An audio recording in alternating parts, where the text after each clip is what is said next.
आकाशवाणी.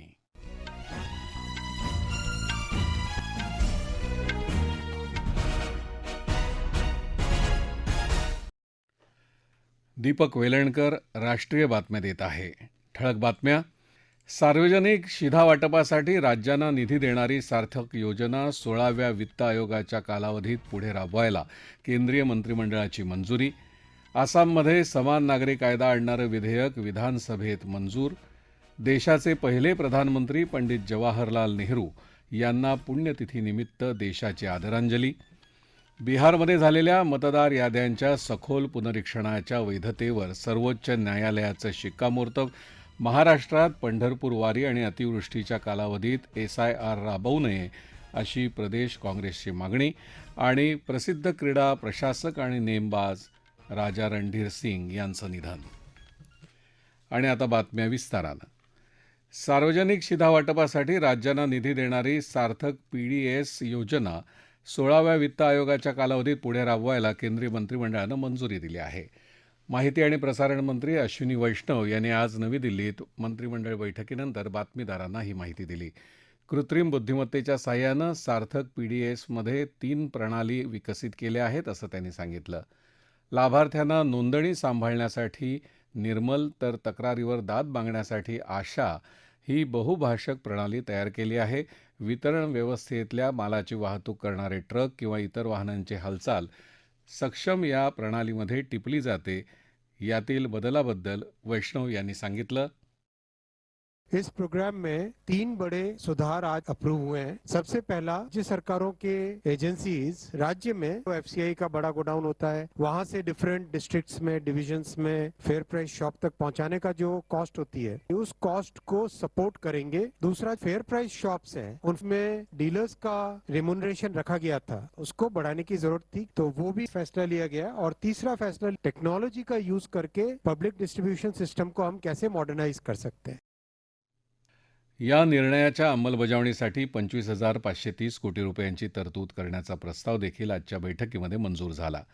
सार्वजनिक वितरण प्रणालीच्या माध्यमातून देशातील प्रत्येक गरजू व्यक्तीपर्यंत अन्नधान्य वेळेवर पोहोचवण्यासाठी सरकार कटिबद्ध असून ही वितरण प्रणाली अधिक आधुनिक आणि प्रभावी बनवण्याचा निर्णय घेण्यात आल्याचं, तसंच ग्राहकांच्या तक्रारींचं निवारण जलद गतीनं होण्यास मदत होईल अशी प्रतिक्रिया प्रधानमंत्री नरेंद्र मोदी यांनी समाज माध्यमावर व्यक्त केली आहे. आसाम विधानसभेनं आज समान नागरी कायदा विधेयकाचा स्वीकार केला असून यामुळे हे विधेयक स्वीकारणारं ते ईशान्येकडचं पहिलं तर देशातलं तिसरं राज्य ठरलं आहे. सोमवारी आसाम विधानसभेच्या पहिल्या सत्रामध्ये हे विधेयक मांडण्यात आलं. ते आज सत्राच्या अखेरच्या दिवशी संमत झालं. आता ते राज्यपालांकडे पाठवण्यात येईल आणि त्यानंतर ते राष्ट्रपतींकडे पाठवण्यात येईल असं मुख्यमंत्री हेमंत बिस्व शर्मा यांनी सांगितलं. या नव्या नियमानुसार राज्यातल्या सर्व नागरिकांना विवाह, घटस्फोट, एकपत्नीत्व, लिव्ह इन रिलेशनशिप आदींबाबत आखून दिलेली चौकट पाळावी लागेल. केंद्रीय गृहमंत्री अमित शहा यांनी आसामच्या जनतेचं अभिनंदन केलं आहे. कांदा प्रश्नी केंद्र सरकारसोबत सकारात्मक चर्चा झाली असून हमी भावाबद्दल येत्या 10 दिवसात तोडगा निघेल असं मुख्यमंत्री देवेंद्र फडणवीस यांनी सांगितलं. केंद्रीय गृहमंत्री आणि सहकार मंत्री अमित शहा यांच्या उपस्थितीत कांदा प्रश्नासहित विविध प्रश्नांवर आज नवी दिल्लीत बैठक झाली. त्यानंतर मुख्यमंत्री वार्ताहरांशी बोलत होते. कांद्याचे दर स्थिर राहावेत याकरता उपाययोजना सुचवल्या आहेत. याबाबत केंद्र सरकार सकारात्मक आहे. नाफेड आणि NCCFनं कांद्याची 2 लाखांऐवजी 10 लाख टन खरेदी करणं तसंच अतिरिक्त निर्यात कर लावण्याच्या मागणीबाबतही केंद्र सरकार सकारात्मक आहे असं मुख्यमंत्र्यांनी सांगितलं. 2 लाख टनाच्या ऐवजी 10 लाख टन खरेदी ही NCCF आणि नाफेडने करावी, त्यावर सकारात्मक निर्णय होईल अशी आम्हाला अपेक्षा आहे. यासोबत काही अजून कांदा उत्पादक शेतकऱ्यांना मदत करण्याकरता आणि कांद्याचे भाव स्थिर राहावे याच्याकरता उपाययोजना सुचवलेल्या आहेत. त्याच्यावरही त्यांनी सकारात्मकता दर्शवलेली आहे. या बैठकीला केंद्रीय कृषी मंत्री शिवराज सिंग चौहान, केंद्रीय मंत्री प्रल्हाद जोशी तसंच राज्यातून उपमुख्यमंत्री एकनाथ शिंदे आणि सुनेत्रा पवार, मंत्री राधाकृष्ण विखे पाटील, गिरीश महाजन उपस्थित होते. ईशान्य भारताचा विकास हा देशाच्या सर्वांगीण विकासासाठी अत्यंत आवश्यक असल्याचं प्रतिपादन राष्ट्रपती द्रौपदी मुर्मू यांनी केलं आहे. गंगटोक इथे सिक्कीम विद्यापीठाच्या दीक्षांत समारंभात आज त्या बोलत होत्या. विद्यार्थ्यांनी आपल्या नवनवीन कल्पना, संशोधन आणि परस्पर विश्वासाच्या जोरावर राष्ट्र उभारणीत योगदान द्यावं असं आवाहन राष्ट्रपतींनी यावेळी केलं. याआधी राष्ट्रपतींनी गंगटोक इथे राज्यपाल आणि मुख्यमंत्र्यांच्या उपस्थितीत पिंक सिटी रनर आमा दीदी बहिनी बस सेवेला हिरवा झेंडा दाखवून सुरुवात केली. देशाचे पहिले प्रधानमंत्री पंडित जवाहरलाल नेहरू यांच्या पुण्यतिथीनिमित्त त्यांना आज आदरांजली वाहण्यात येत आहे. प्रधानमंत्री नरेंद्र मोदी यांनी समाजमाध्यमावरच्या संदेशातून नेहरू यांना आदरांजली वाहिली आहे.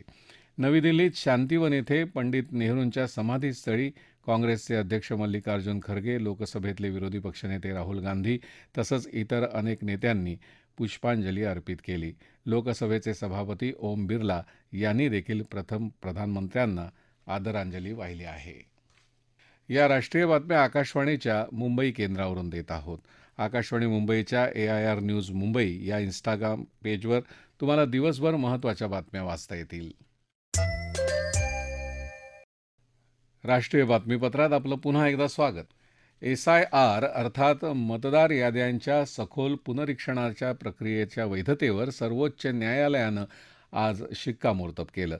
गेल्या वर्षी बिहारमध्ये पुनरीक्षण प्रक्रिया राबवण्यासाठी काढलेल्या अधिसूचनेला आव्हान देणाऱ्या याचिकेवर आज सरन्यायाधीश न्यायमूर्ती सूर्यकांत आणि न्यायमूर्ती जॉयमाल्य बागची यांच्या खंडपीठासमोर सुनावणी झाली. त्यावेळी न्यायालयानं हा निर्णय दिला.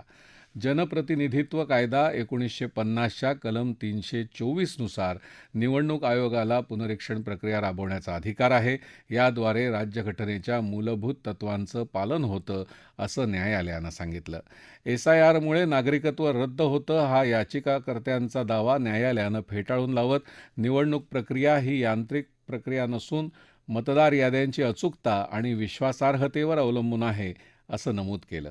तसंच याआधी मतदार याद्यांचं सखोल पुनरीक्षण 40 वर्षांपूर्वी झालं असून या दरम्यान मतदार याद्यांमध्ये त्रुटी निर्माण झाल्या आहेत. त्यामुळे पुनरीक्षण प्रक्रियेची गरज आहे हे निवडणूक आयोगानं दिलेलं कारण न्यायालयानं मान्य केलं.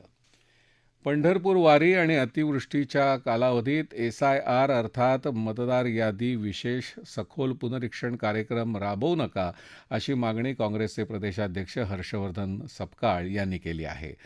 SIRचा दुसरा टप्पा 30 जून ते 29 जुलै या दरम्यान होणार आहे. याच कालावधीमध्ये आषाढी वारी असून राज्यातले लाखो वारकरी त्यात सहभागी होत असल्यानं या काळात ते गावाबाहेर असतील. त्यामुळे त्यांची नावं वगळली जाण्याची भीती आहे. तसंच जुलै महिन्यात महामुंबई परिसर, कोकण, पुणे, सातारा या भागामध्ये अतिवृष्टीचा अंदाज हवामान खात्यानं दिला आहे. या सर्वाचा विचार करून SIR कार्यक्रम महिनाभर पुढे ढकलावा असं सपकाळ यांनी राज्याचे मुख्य निवडणूक अधिकारी चोकलिंगम यांना लिहिलेल्या पत्रात केली आहे. प्रसिद्ध क्रीडा प्रशासक आणि नेमबाज राजा रणधीर सिंग यांचं आज नवी दिल्लीत वार्धक्यानं निधन झालं. ते 79 वर्षांचे होते.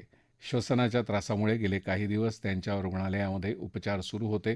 अर्जुन पुरस्कारानं सन्मानित रणधीर सिंग यांनी 1978च्या आशियाई क्रीडा स्पर्धांमध्ये सुवर्णपदक मिळवलं होतं. तसंच ऑलिम्पिक स्पर्धांमध्ये भारताचं प्रतिनिधित्व केलं होतं.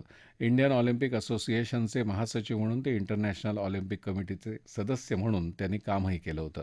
ऑलिम्पिक काउन्सिलिंग ऑफ आशिया या संघटनेचे अध्यक्ष म्हणून 2024मध्ये ते निवडून आले होते. मात्र अलीकडेच त्यांनी प्रकृतीच्या कारणास्तव राजीनामा दिला होता.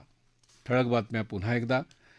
सार्वजनिक शिधावाटपासाठी राज्यांना निधी देणारी सार्थक योजना 16व्या वित्त आयोगाच्या कालावधीत पुढे राबवायला केंद्रीय मंत्रिमंडळाची मंजुरी. आसाममध्ये समान नागरी कायदा आणणारं विधेयक विधानसभेत मंजूर. देशाचे पहिले प्रधानमंत्री पंडित जवाहरलाल नेहरू यांना पुण्यतिथीनिमित्त देशाची आदरांजली. बिहारमध्ये झालेल्या मतदार याद्यांच्या सखोल पुनरीक्षणाच्या वैधतेवर सर्वोच्च न्यायालयाचं शिक्कामोर्तब. महाराष्ट्रात पंढरपूर वारी आणि अतिवृष्टीच्या कालावधीत SIR राबवू नये अशी प्रदेश काँग्रेसची मागणी. आणि प्रसिद्ध क्रीडा प्रशासक आणि नेमबाज राजा रणधीर सिंग यांचं निधन. याबरोबरच आकाशवाणी मुंबई केंद्रावरचं हे राष्ट्रीय बातमीपत्र संपलं. नमस्कार.